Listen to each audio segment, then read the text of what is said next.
Barbara Hepworth is one of the big figures in modern British art. The key thing about Hepworth is that she moved to St Ives in Cornwall at the beginning of the Second World War, and there she developed a form of sculpture which had never been seen before. She started carving small logs of wood and developed this new language where she dramatically hollowed out the wood. Sculpture had traditionally been an object in space, and she developed this idea of sculpture being about creating a space inside the object. It's all about space, and it's about her inviting you to imagine yourself inside the sculpture. She talked about these sculptures as being inspired by landscape. She wanted to create in the viewer the same feeling that she had when she stood in the landscape and felt protected and enfolded and embraced by the landscape, like she said, primitive man.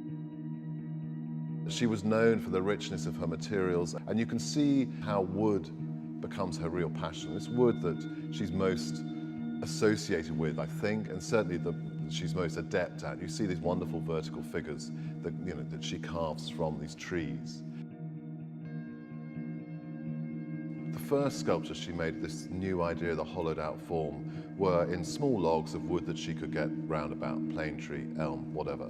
But what you see her doing from log to log is trying different ways of opening up the form. They're small because that's the stuff she had to hand. But later in the 1950s, she gets this amazing opportunity when a friend sends her 17 tons of a tropical hardwood called guarilla. These logs are like 4 foot in every dimension. So suddenly she's got a wood that she can work on a scale that she's never seen before, never sees again.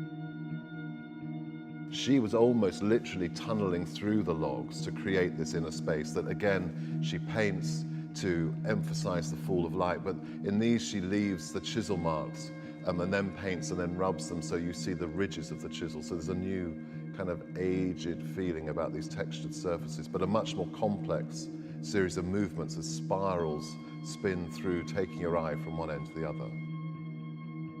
Hepworth is a passionate carver. She does much more of her own work than many sculptors. It's only later in life she has assistants to help. Hepworth had always been internationally minded, but inevitably during the war, those ambitions were curtailed.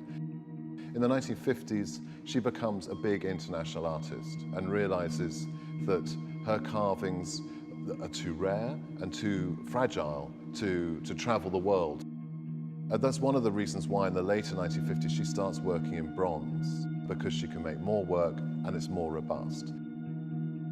The new material gives her a new language because bronze allows her to make forms which are much more plastic, much thinner and broader.